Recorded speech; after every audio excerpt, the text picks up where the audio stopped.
Hey everyone, Judicial Watch President Tom Fitton here with our weekly update on social media. Thank you as always for joining us. So much going on this week. Congress is finally back in town.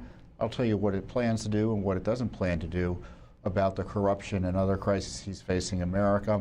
Of course, we've had the big debate this week. I'll give you the rundown as to the corruption involved in it that to me is just remarkable and worth discussing. Plus, Attorney General Garland is out of control. I'll talk about his crazed speech the other day where he attacked all critics of the Justice Department and seemingly threatened them. We have new documents about Tucker Carlson, who raised the ire of the Biden State Department for having an interview with Putin. Plus, we have a new important lawsuit on the terrible attack at the Abbey Gate at Kabul airport in 2000, what was the year? 2021 now. It's now 3 years ago. And the Biden administration's been hiding records about it for reasons you can't imagine ever since. So some important news there. First up is, let's talk about Attorney General Garland first, because he gave what I believe to be one of the most troubling speeches or statements out of the Justice Department in recent history, where he criticized and attacked and suggested as unlawful critiques of his Justice Department and the misconduct of his agency employees, such as Jack Smith and the other prosecutors who are targeting political opponents of the Biden regime. And I had a watch video of the key portion of his speech. Let's go to that. There has been an escalation of attacks on the Justice Department's career lawyers, agents, and other personnel that go far beyond scrutiny, criticism, and legitimate and necessary oversight of our work. These attacks have come in the form of conspiracy theories, dangerous falsehoods, efforts to bully and intimidate career public servants by repeatedly and publicly singling them out, and threats of actual violence. Through your work, you have made clear that the Justice Department will not be intimidated by these attacks. But it is dangerous. That's outrageous. It really is outrageous. It was a clearly designed effort to smear Trump and folks who are concerned about the abuse of Trump. No one denies that threats of violence are illegal. But that wasn't what he focused on. It was just general criticism and so-called conspiracy theories. This is a man who, for the first time in American history, is trying to put a former president in jail. And the Supreme Court told him, in no uncertain terms, that the basis for his prosecution was illicit. It was unconstitutional, had no basis in the Constitution and the law. And what does he do? He spends his time critiquing those who critique him and his appointees. And the idea that government officials should not be criticized and to criticize government officials is, quote, dangerous, is dangerous in and of itself, because it suggests, coming from the head of the Justice Department, that people will be prosecuted. So we're not allowed to criticize Jack Smith. We're not allowed to raise questions about the obvious collusion between Garland and the government and the prosecutors in New York and in Georgia, and how Biden sicked Garland on Donald Trump and the White House involvement in that. We're not allowed to ask those questions. That's a conspiracy theory, and to raise it is something that is potentially unlawful. As this man tries to jail his political enemies, he's the one pretending to be above politics. I mean, personally, they sent FBI agents to my home.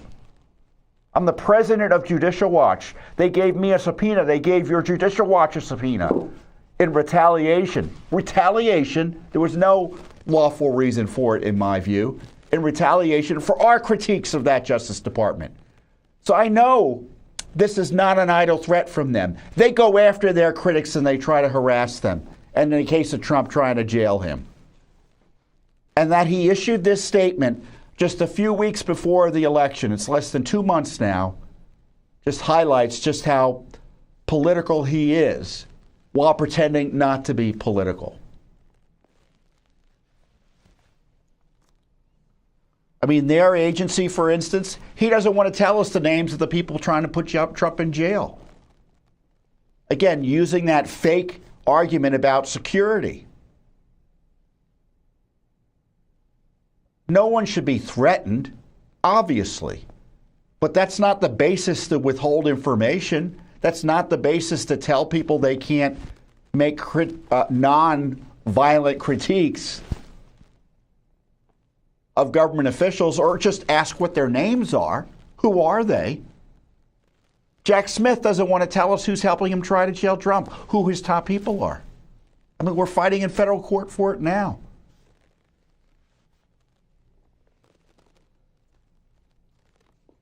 I mean, this is a man who was found in contempt of Congress for unlawfully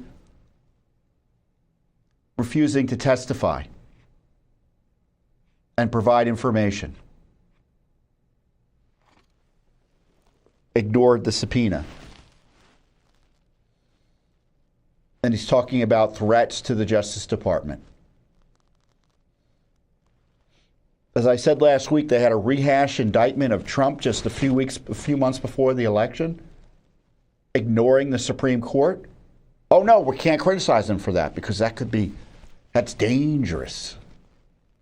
Well, I'm not going to be intimidated, and nor is Judicial Watch. We're going to continue demanding documents about their abuses of power.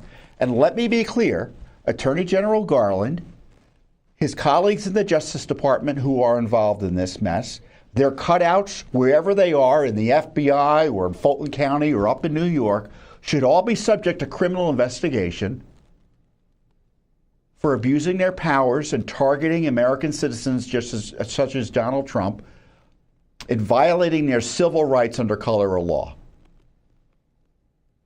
So not only are we going to critique them, we're going to advocate for a serious criminal investigation of their abuses of power.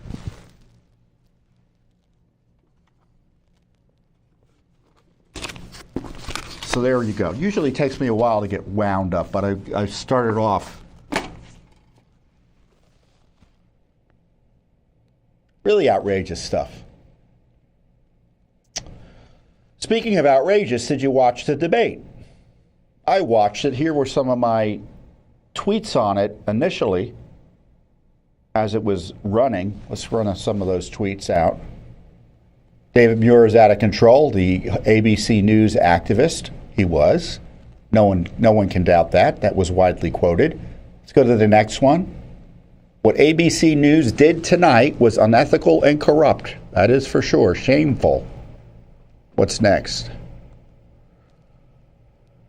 ABC News moderators are engaged in election interference. That's true, too. And that's the next question. What were they doing with ABC News? It looked like it was rigged. And so people are going to want to know what communications there were.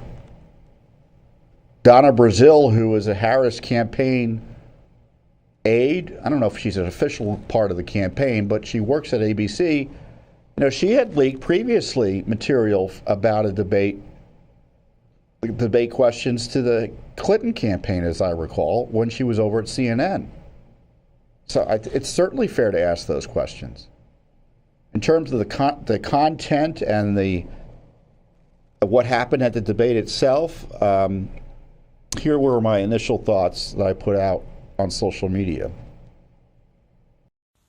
Boy, this video shows how I felt watching the debate with the missus last night. I thought Trump did a good job considering it was 3-on-1. The ABC News moderators were partisan hacks. It was terrible interference by them. So I think Trump will benefit from being subject to more abuse by Democrat media. On top of that, Kamala Harris, I think, just talked too much. I thought. So, I'd like to know what you thought. Share your thoughts below. And I do think it was a major corruption issue. I participated in the primary debates. As you may recall, one of the primary debates, I asked questions of the Republican candidates. And as you might imagine, I got my own views as to who should be a candidate for president or who should be president. But as president of Judicial Watch, I don't speak on it. And certainly, when I was in the position of having to ask questions in a primary, why would I abuse that opportunity there as a kind of an avatar for the public to play games, to do these fake fact checks, to do these attacks, and for reporters to do what they did at that debate between Kamala Harris and Trump? It was the worst performance by journalists I've ever seen in a presidential debate. The worst performance I've ever seen by moderators. They were partisan. They were intervening in the debate, arguing with the candidate, President Trump. And many have pointed out they weren't similarly targeting Kamala Harris with questions. And as I noted in my initial comments, I thought Trump did okay. I think Kamala didn't do awful either. But because it was so rigged, that's the news. So the irony is when you corrupt a process like that, the beneficiary doesn't necessarily get the full benefit, right? And so I do think that it will, kind of just generally be a wash. But I thought Trump made some points, and I don't want to raise them not because of the politics of them, but because the points I think are substantial in terms of the corruption issues that I think the American people need to know about, irrespective of his candidacy. So let's run those two issues that he talked about. Every one of those cases was started by them against their political opponent.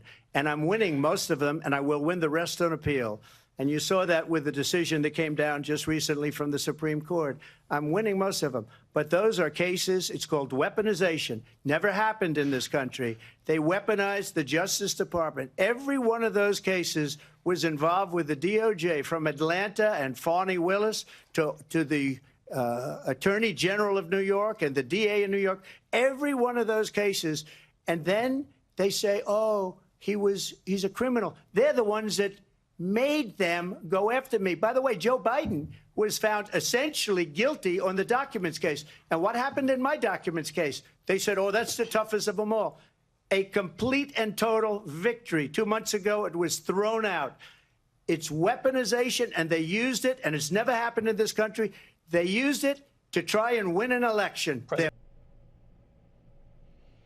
Yeah, and now he was on target on the issues he raised there. And as I noted earlier, Garland confirmed Trump's complaints by coming out with a speech attacking him for criticizing him and suggesting he be jailed over it, just confirming his points. And we've told you about the fake documents case that is largely dead because the Jack Smith appointment was ruled unconstitutional by Judge Cannon in the case in which Smith was pursuing down in Florida. Joe Biden literally did the same thing, and they didn't prosecute him. Not because he has presidential immunity, it's because he has dementia. And how is he still president? Again, open question. I wish that had been asked at the debate. Another big issue, and what really is troublesome, are the fake fact checks they got into with late-term abortion and babies born after surviving an abortion and what to do with them. But in many states, they don't have protection.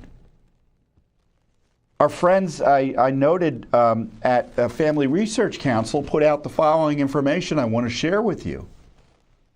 In the United States, there are at least 277 known cases of infants born alive following an abortion, and the actual number is likely much higher. Currently, there's no federal reporting requirement for cases of infants surviving abortion. Only 8 states require it.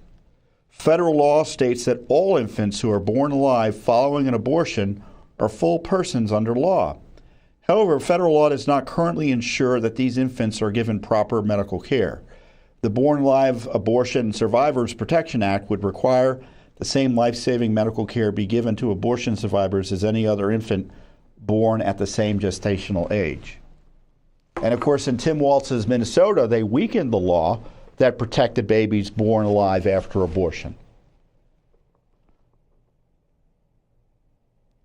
And of course, the late-term abortion thing is something the left, Kamala Harris is never going to acknowledge the reality of late-term abortion.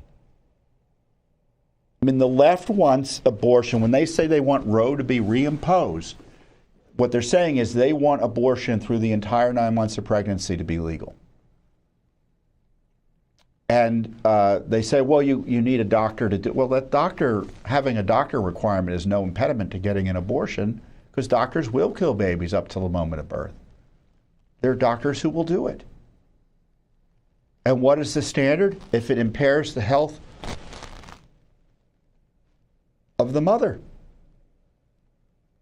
which a doctor can interpret in a broad way. So there's no impediment. And to admit that any baby, especially one with a heartbeat or one that is viable in a late stage of the pregnancy, can be killed through abortion or should be protected from being killed through abortion, the left can't tolerate that because it blows up their whole abortion narrative that these unborn human beings don't deserve the protections and the extensions of the right to life given to every other person.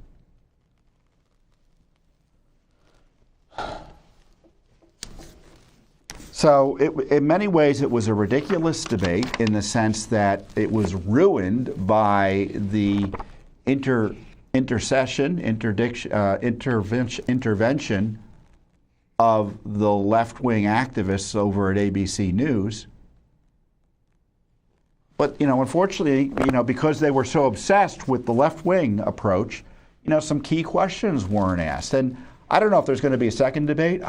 I would be happy, and Judicial Watch would be happy, to help moderate a debate between Trump and Vice President Harris.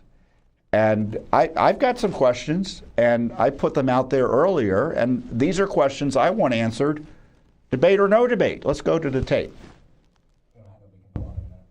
I thought we were going to have it. Okay, well, we don't. So when we have it up, they'll tell me we have it. Well, in the meantime, I want to go on to the next topic, which is the what Congress is doing. As I've been highlighting for you in recent weeks, Congress has been out of town, or the House specifically, for 6 weeks. And it was only on September 8th, I guess it was earlier this week, that they came back. And there's a big debate over whether or not the continuing resolution that Congress has to pass around the end of the month to fund government operations for however long the continuing resolution lasts will include any provisions of good policy that conservatives want, such as the SAVE Act, for instance, which is what Speaker Johnson currently wants to add to the continuing resolution, meaning if government's to be funded, there has to be this law that puts teeth into the federal law that prevents aliens from voting. meaning people will have to verify or when they register to vote, show their citizenship and verify their citizenship. And of course, the left opposes that.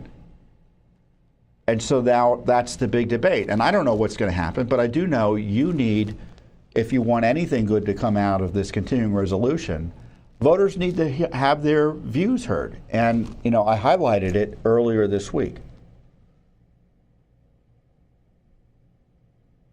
Well, I've had a few meetings here in Washington, D.C. this week. It's pretty clear that most of Congress is thinking of ways to get out of the city without doing anything for the rest of the year. Not cutting spending to curtail inflation, not protecting our elections from alien voting, not protecting Trump and the rule of law from the effort to jail him by the Biden regime, not doing much of anything. And frankly, if you're interested in having Congress do something, you should contact them now. 202-225-3121. That's 202-225-3121. There I am, hulking around, lurking around Washington, D.C., talking about what's going on. But what's going on ain't good, to be blunt. And you've got to let your views be heard. And I don't know what the outcome's going to be. The outcome's probably going to be what the prior outcomes have been, which is they will fully fund everything they oppose. And they won't even do something simple like ensure that aliens really can't vote in our elections. And that there's a serious law that actually stops them, as opposed to the pinky promise system where they promise not to vote and won't sign up for voting, and there's no check on that. And so what might happen is the continuing resolution is passed with the SAVE Act. This is the best circumstance, given past experience, and the Senate drops it, and then it goes back to the House. And the House has to decide whether they're going to pass it or shut the government partially down, because the government's never fully shut down. And Republicans see a shutdown as a political loser. I'm not persuaded that it's the wrong thing to do, I should say. But if I were in Congress, I'd want, these are not issues about, I don't like this particular provision, but it's not the end of the world. There are a lot of terrible things going on. These are things that are kind of essential to our republic, right? What's essential to our republic? I consider the following topics: stopping the border invasion, stopping the lawfare against Trump, defunding Jack Smith, ensuring aliens aren't ruining our elections by illegally voting with virtually no checks in place that are substantial. And there's a whole host of other issues. And what's been frustrating is there have been continuing resolution after continuing resolution that provide leverage points to achieve some of those policy objectives and core objectives in terms of protecting our republic, and Republicans have taken a dive on all of them.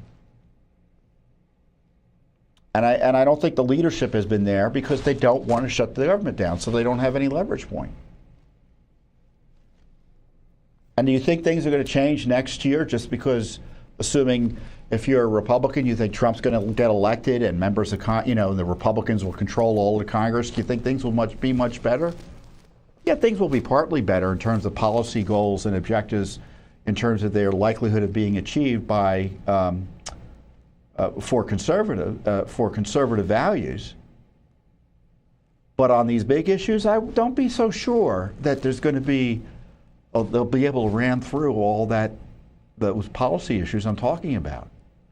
It's going to be a closely divided House, maybe 10 seats as opposed, in theory it would be 10 seats at best for Republicans, assuming they kept the House.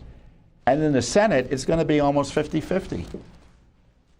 Maybe it will maybe it will be 54, which would be significant, but still, it's still going to be a close-run thing.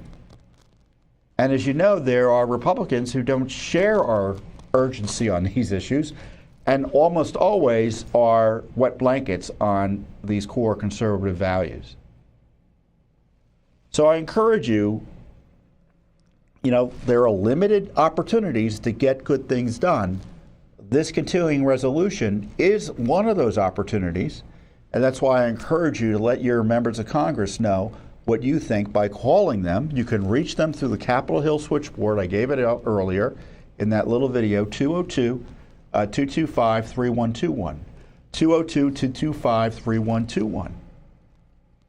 And I talked earlier about how I wanted certain topics, or I want certain topics should be covered by the presidential campaigns, and Congress should as well. So, here's what I think should be in the next debate, or answered by the candidates, and frankly covered by Congress as well. Let's go to that tape.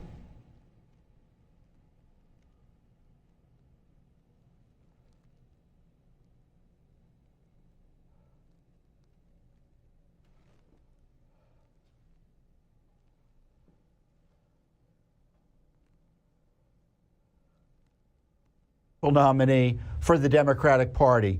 Does it concern you that the primary votes of about 15 million American voters were effectively erased?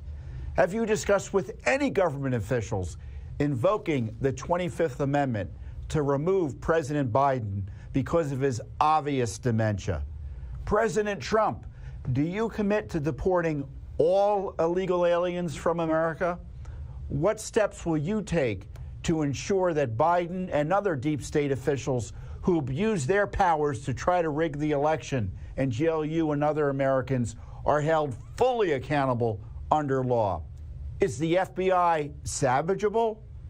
Will you commit to full transparency on all government corruption and abuse that have plagued D.C. for so many years? Of course, I have many other questions. What questions do you have, America? Yeah, so as I'm suggesting here, this is an ongoing debate, right? And, you should be demanding answers as well. For instance, we had this new topic come up through the debate about what's going on in Springfield, Ohio. 20,000 Haitians have been imported and dropped in the middle of Ohio on that small town, 60,000 people. Imagine living in a town of 60,000 people and having 20,000 people move there essentially overnight, all of whom are foreign nationals and non-citizens. And the left says, where they're legal residents. They're not legal. That's a controversial point. They were imported under an authority that's being challenged in court by Biden. Rather than having him go through Mexico, he's bringing them in on planes. And they're pretending that's legal. It doesn't sound legal to me. Certainly it's not proper. Certainly it's not in the least regular, right?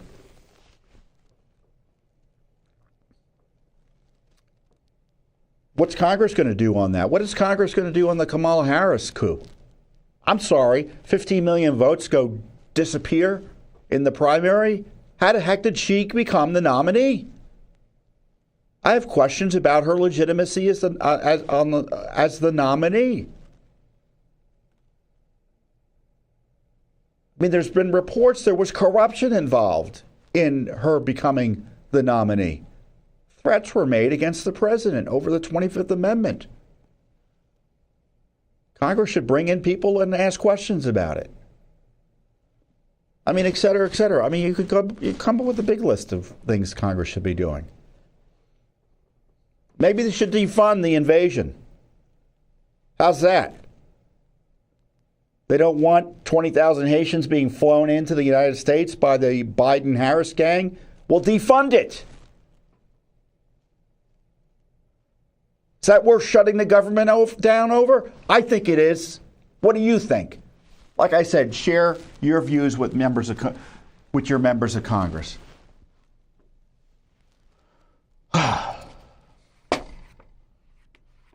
In Congress, moving on to the next topic, and it's an issue that came up at the debate, is the Afghanistan debacle. The worst surrender, worst defeat in American history.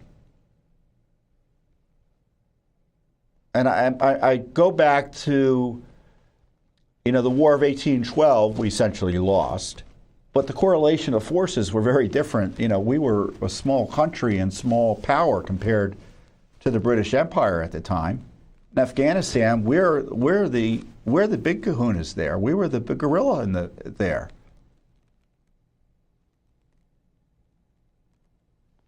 The 800-pound gorilla.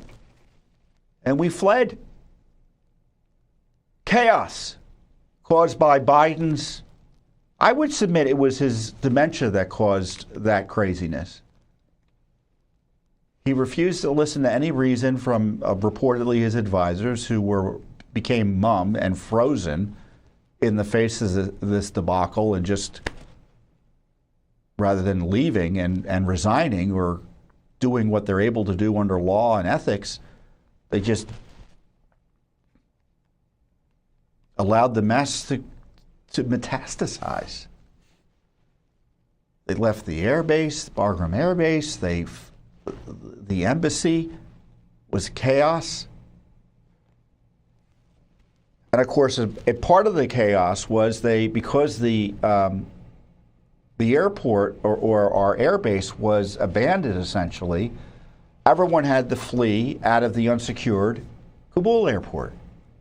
And that's where, in the midst of the evacuations and the chaos of thousands upon thousands of Afghans trying to flee the country, we had Americans kind of trying to manage the chaos, our troops there at what is now infamously known as the Abbey Gate. And of course, they were sitting targets, right? And sure enough, the terrorists came in and blew them to bits. 13 heroic Americans. And it's been 3 years, and there's been virtually no accountability for it. As Trump mentioned, no one's been fired. I mean, Biden hasn't even admitted, Harris hasn't even admitted that anything wrong happened in a substantial way.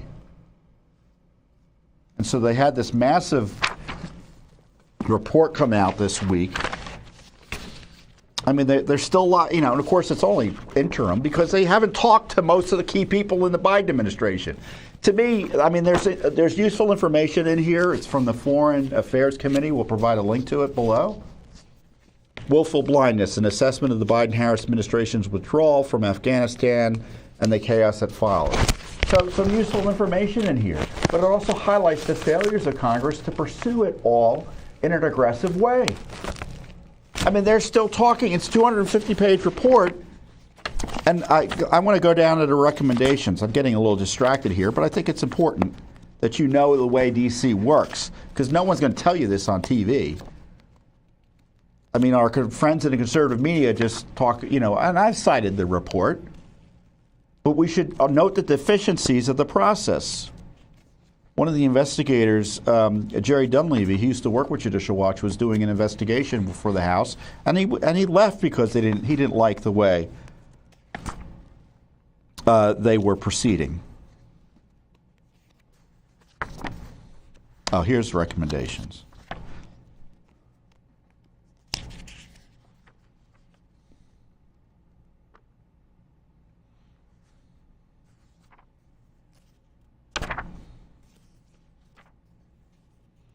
They haven't talked to Lloyd Austin, for instance. Is it Lloyd Austin or Austin Lloyd? What's the name of this? I did get it right. As I get old, I get worried that I'm turning into Joe Biden when I forget names. I'm sure you all know what I mean. They haven't interviewed Lloyd Austin, the Defense Secretary, on the Afghanistan withdrawal. John Kirby, who is essentially, I think he is the president in many respects. You see him as a spokesman at the White House often. They haven't interviewed him. He was a top person at the Pentagon. Top NSC officials, Jake Sullivan, Benghazi Jake. He worked for Hillary. Now he's working for Biden as his national security advisor. He was involved in the Russia hoax. So, of course, he gets a top job in the White House as a reward. So all these key people haven't been talked to by Congress. So this, again, where Judicial Watch moves into the gap, starts its own heavy lifting. We have many FOIAs out pending on the Afghanistan debacle, and we just filed a lawsuit on one of the worst aspects of it, if not the worst, which is the death of those 13 American heroes in August of 2021. We filed the lawsuit after they denied our request, or essentially refused to even respond to our request for nearly 3 years. And it was a straightforward request. Any and all records of communications, including emails, referencing Abbey Gate, sent to the following and from the following officials: Lloyd Austin, Mark Milley, and the Vice Chairman of Chiefs of Staff, John E. Hyten, General John E. Hyten. I think his last name is pronounced that way. And it's been a complete blackout on documents. On August 26, 2021, 2 suicide bombers and gunmen attacked crowds of Afghans flocking to Kabul's airport in the waning days of an airlift for those fleeing the Taliban takeover. The attacks killed 13 U.S. troops. And I want to spend a minute because, as far as I can tell, Joe Biden hasn't mentioned their names. Kamala Harris hasn't mentioned their names. I want to spend a minute going through the names of the heroes that died that day, trying to protect their fellow troops, obviously, and protect the innocents who were trying to flee the Taliban horde that Biden had surrendered to. And these are their names. Let's bring it up so you can see. Staff Sergeant Darren T. Hoover, age 31. Sergeant Johanny Rosario Pijardo, age 25. Sergeant Nicole L. Gee, 23. Corporal Hunter Lopez, 22. Corporal Deegan W. Page, 23. Corporal Humberto A. Sanchez, age 22. Look at how young these people are. These kids. These are kids. As far as I'm concerned, they're kids to me. Marine Corps Lance Corporal David L. Espinoza, age 20. Lance Corporal Jared M. Schmitz, age 20. Lance Corporal Riley L. McCullum, age 20. Lance Corporal Dylan R. Marola, age 20. And last but certainly not least, not ever least, Lance Corporal Kareem M. Niku, age 20. And look at how young these men and women are. All these Marines. Look at them. Let's take 10, 15 seconds and just pray for their families and their friends.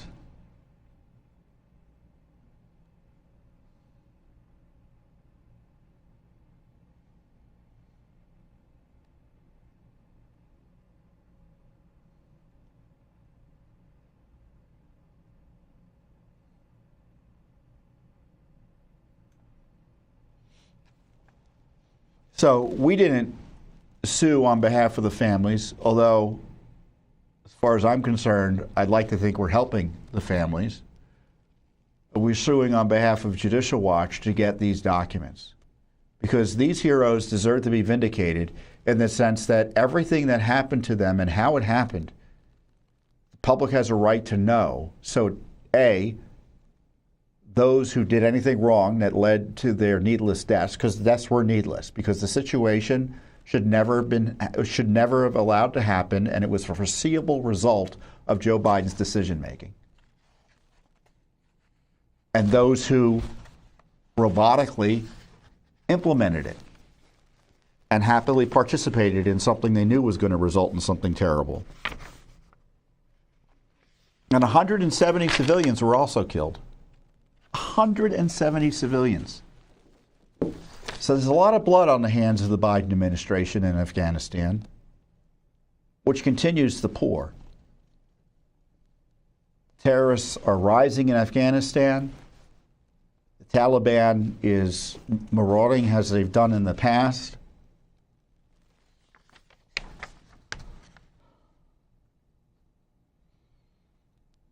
And this administration is hiding records.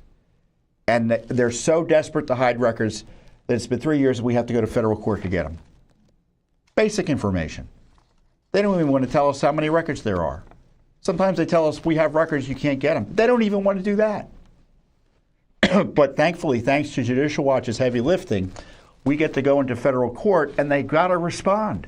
And they have to tell the court, these are the records, this is the number, or we're going to start searching and we'll see what we got. That's the only way to get these people to move off the ball here.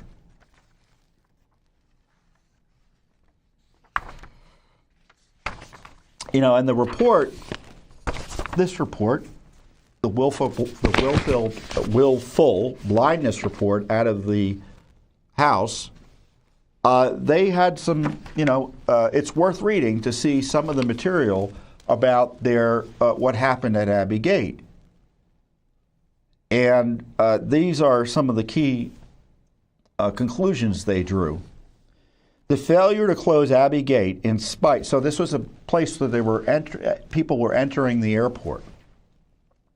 The failure to close Abbey Gate in spite of consistent threat warnings about an imminent attack. So they knew something was going to come, and they didn't do anything to protect our people. The intention behind this decision was magnanimous, getting innocent civilians to safety, but as a result, U.S. service members were exposed to significant risk. They were killed. They were killed. The reliance on the Taliban, this is another big point, the reliance on the Taliban for security. I mean, I remember that. Remember that craziness? The Taliban was providing security for the U.S. troops. Relying on a long-time brutal enemy to provide security around the airport was fraught with problems from the very beginning.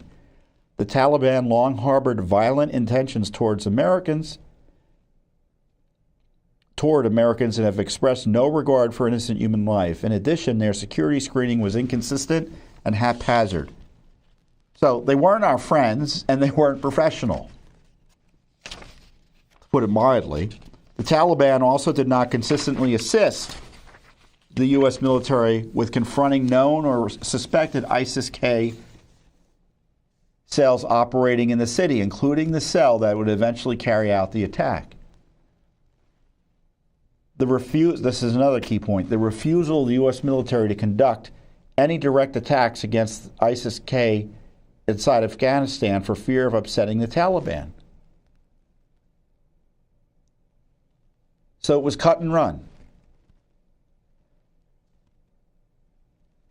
Intelligence pointed to the ISIS-K cell behind the attack, but the U.S. military did not have the manpower, and the Biden-Harris administration did not have the political will to conduct operations in and outside Kabul to neutralize it. Instead, the administration relied on terrorists to capture other terrorists.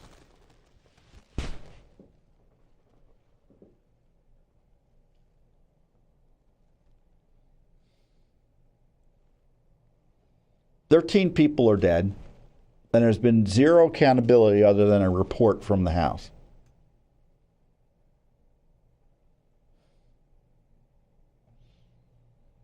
And the woman who said she was the last person in the room as the decision was being made is the nominee for the Democratic Party. And I don't think she's been asked a question. The media hasn't demanded that she be asked a question on this.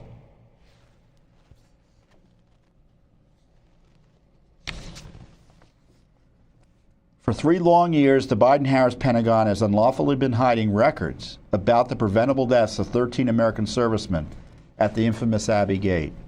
This cover-up is disgraceful and is just one more cruel act against the families of the fallen and other Americans who want the full truth about the deadly Biden-Harris Afghanistan debacle. Now, of course, Judicial Watch has been second to none in getting documents about, generally speaking, our foreign policy. especially as it relates to terrorism. We already have a lawsuit or two on Afghanistan. Of course, we're getting the runaround. We've uncovered many important details about the Afghanistan cover-up, including the erasure of key reports from the internet by the Biden gang, and so they're not embarrassed in terms of the material and other things they were leaving behind. They deleted material.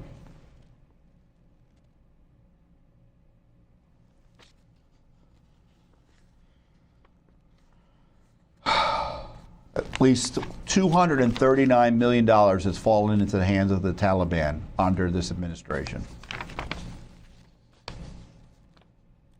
You know, and it all ties back, again, to 9/11. We had, what is this, is this 2000, what year is this, 2024? So it's 23rd anniversary of 9/11. And Judicial Watch's work on 9/11 has been extraordinary, absolutely extraordinary. And one of the key things that we uncovered, this is an interesting story. There was a supporter, or kind of someone I knew from the conservative guy, and he was trying to convince me that that the Pentagon was not the way it happened, that it was some type of missile or something. And I'm like, come on, that's not true. I know it wasn't true, and it isn't true. It was a plane. There were people who saw it was a plane. This documented it was a plane, and I'm not going to. If you want to argue with me on it, you feel free to, but I'm not going to belabor the point here. But he raised the point. He says, well, if there were no issues, then why are they hiding the videotape? I said, what videotape? Because I didn't know about it. And he said, there's this videotape of the plane hitting the building, and they won't release it. And I said, well, that's something we can try to get. And so not only did we try to get it, we sued for it. And as a result of our lawsuit, the videotape was released. And it was it's a remarkable tape in the sense that it's a parking lot camera. And back then, remember, this is many, many years ago. 23 years ago. So, it was parking lot cameras weren't the most sophisticated thing. They took photos every few seconds or so. So it's not like it's a video camera was running straight up from your phone. But here is the video that we were able to obtain for the first time when it was through Judicial Watch again of the American Airlines flight hitting the Pentagon. And here you go. There's the camera. Police car goes through. Plane comes in from your right. And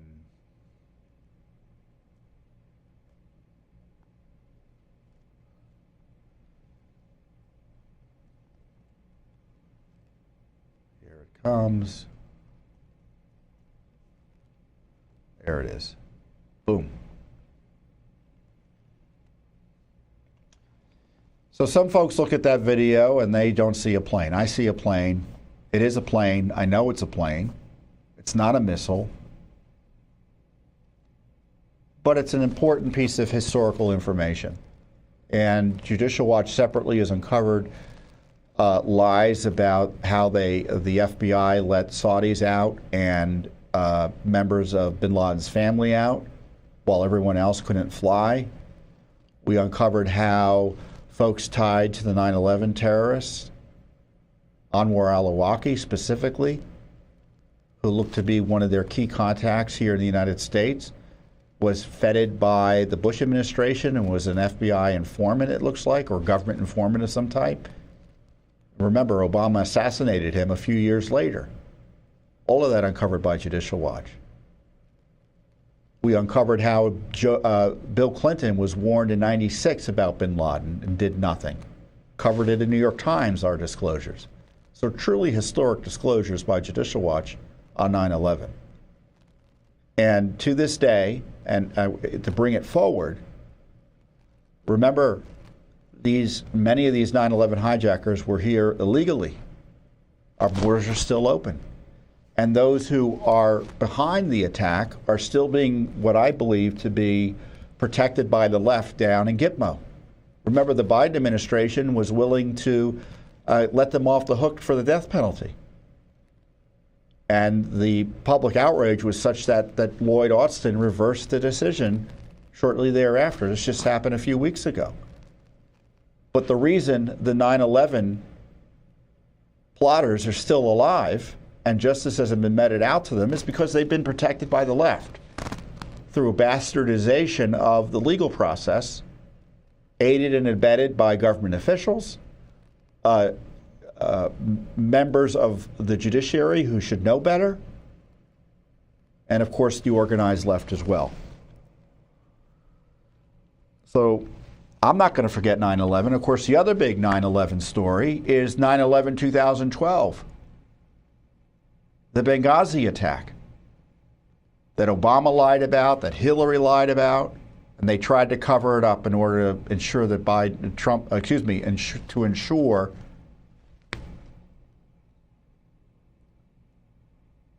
that Obama was reelected in 2012. They lied about the deaths of 4 American citizens. Americans died and Hillary lied. And it was our investigation of Benghazi that led to Hillary's emails.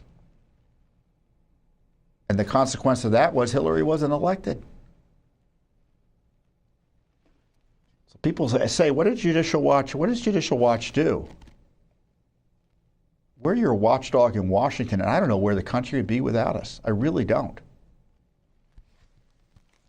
And so we're going to try to get to the bottom of this debacle in Afghanistan for those poor heroes. Let's put those heroes up on the monitor again if we have it.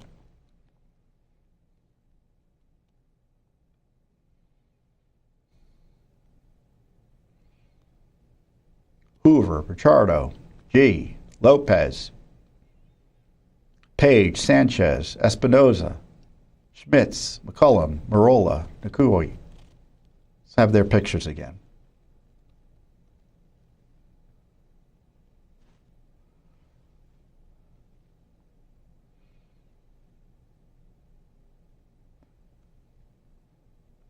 We have their pictures.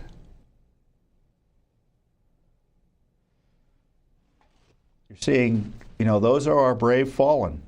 Heroes all. I haven't looked into this. My guess is they haven't been posthumously respected with the awards that are their due. But I don't know that for sure, but I suspect it's true, given the way this Pentagon operates. So if we get anything, I'll let you know.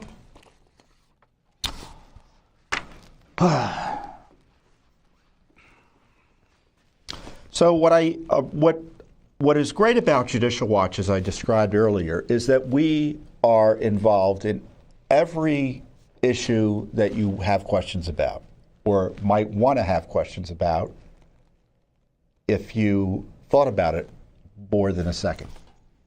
And, we're cleaning up the voter rolls. We're trying to stop, the elections from being mangled further by ensuring the laws are enforced, exposing the border crisis, exposing what happened in Afghanistan, the abuse of Trump, the lawfare, highlighting what Congress is not doing. Also, there are issues that pop up that may not be the most important issues in the world in terms of the future of the Republic, but are very interesting and reflect on other issues that are important for the future of the Republic, which is what happens to people who don't play the way the government wants them to play. And one of those people is Tucker Carlson. And Tucker most famously had an interview of Vladimir Putin I think it was earlier this year, wasn't it? When was the date of the interview? February this year. And we wanted to know what the State Department was doing about that interview and how they were handling it. Now, Tucker has suggested that the government was trying to intervene and stop the interview from taking place. So that was one of the reasons we started asking questions. So we asked the State Department in February about the interview. We wanted all emails and diplomatic notes sent to and from the following officials, and then we listed the officials, including Blinken, Victoria Nuland and top officials there, referencing Tucker. We wanted the video. We wanted all of the records about Tucker. Figured that would cover his interview with Putin. Sure enough, we'd received documents. We received documents of,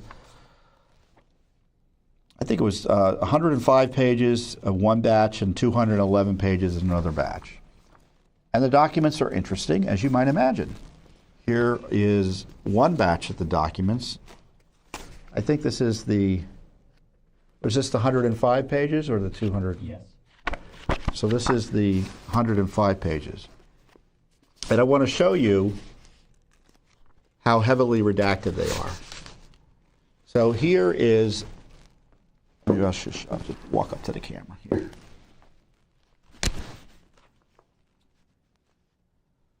See that box? They don't black out the documents anymore. They're smarter than that. It doesn't look good politically. So now they just white them out. So page after page of, here's another completely blank page.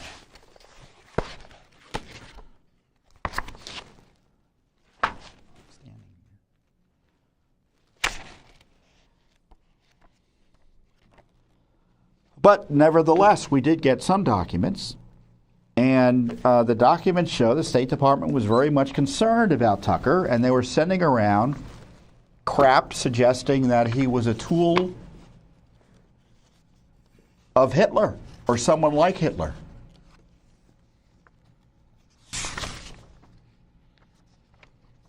They passed around a story from some left-wing rag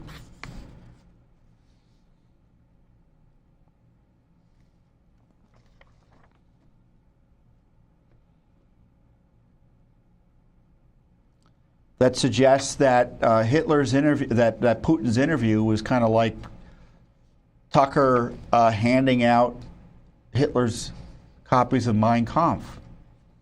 So that's what the State Department was doing about Tucker's interview, sending around garbage like that about an American citizen, a journalist who had a very informative interview. I don't think Putin helped himself in the interview. And the other documents show, we have here in the other batch show, you know, the State Department was snidely saying that Tucker didn't challenge Putin enough. But they're not even, they haven't talked to Putin in years. And the documents also show that they were talking to the media about Tucker. But they've withheld from us what they were talking to the media about, what the specifics of it. And there's a lot of internal back and forth about the Tucker interview that they're withholding from the American people under what is called, excuse me, the deliberative process privilege. The deliberative process privilege is one of those privileges that is used to withhold everything that you pretty much want to know about. The courts have allowed, and there's an exemption in the law that allows that pre-decisional documents sent around about, you know, information and ideas prior to a final government decision are exempt from disclosure. And the thinking is that it would chill government deliberations if all the stupid ideas government, or all the controversial ideas really, that government officials were sharing with each other, and importantly facts, although they're supposed to be turning over those facts so that they pretend they don't have to. It's always a fight over that. Shouldn't be turned over to the American people. Now, we're not asking for someone's Social Security number, and they're not supposed to turn over someone's Social Security number under law. But the issue of pre-decisional information, that's purely discretionary as to whether they'll hold it. So a FOIA officer or the political person who's running the FOIA office can look at it and say, well, the public should see this. It shows the government's deliberations, and we're big people. We're adults, and we're not going to be harmed in our discussions with each other if people see how we do our jobs. And indeed, sometimes we do get pre-decisional material voluntarily released by the government. But not here, not for Tucker. They're hiding it all. And it's going to be very difficult to overcome that for Judicial Watch. So not only is there a lot of information released to Judicial Watch showing they were very concerned and tracking and talking about Tucker, but they're withholding it too, which is as interesting as the material that has been released.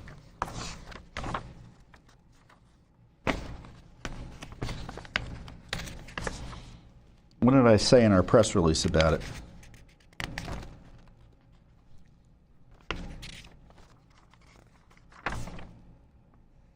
Our lawsuit shows how the Biden State Department obviously had it in for Tucker Carlson and secretly briefed the press on Tucker's interview with Putin, but wanted to keep those briefings secret. This is corrupt, and it is corrupt. They're talking to the media, and that's private? So the lawsuit's continuing. So what happens is they produce the documents to us, and I'm not quite sure if this is the final production.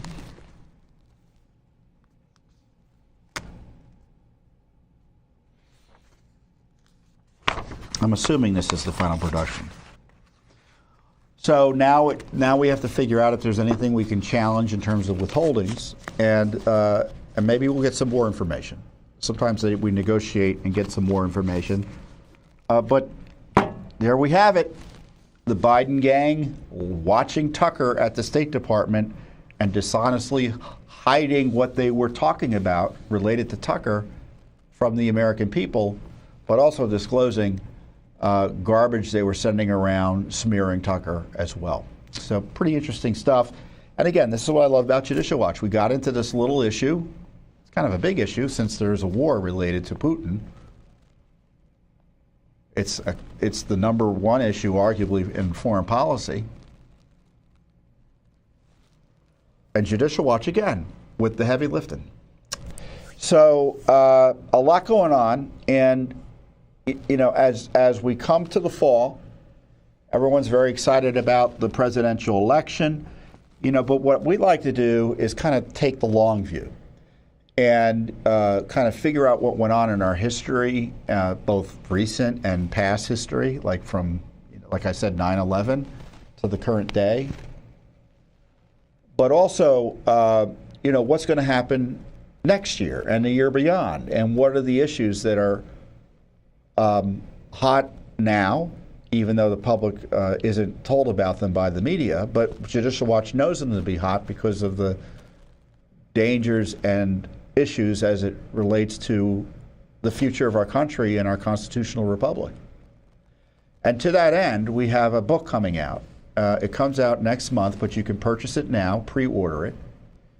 Rights and Freedoms in Peril. It's my new book for Judicial Watch, Rights and Freedoms in Peril, an investigative report on the left's attack on America. I don't know if you've seen the spate of stories recently where all the leftists are talking about how the Constitution needs to be rethought and thrown out. But they don't believe in the Constitution. They don't believe in it. They see it as an impediment to absolute power, the Marxist communist left. And this book details, in large measure, the threats to our core, as I say, our core freedoms, the abuses of power that they've committed, and other government corruption and misconduct that have placed Americans at risk, their health at risk, and their lives at risk, and their freedoms at risk. So it's a great book, and I encourage you to purchase it now. Go online before you forget. Set it and forget it. Isn't there a commercial where they, one of those infomercials, set it and forget it? Just set it and forget it. Go and do your one-click purchase over at Amazon. You know what I mean if you're an Amazon customer. Barnes & Noble, or your independent bookseller. Rights and Freedoms Under Assault. And it's a great way to support Judicial Watch as well. So with that, I wish you the best, and I'll see you here next time on the Judicial Watch Weekly Update. Thanks for watching. Don't forget to hit that subscribe button and like our video down below.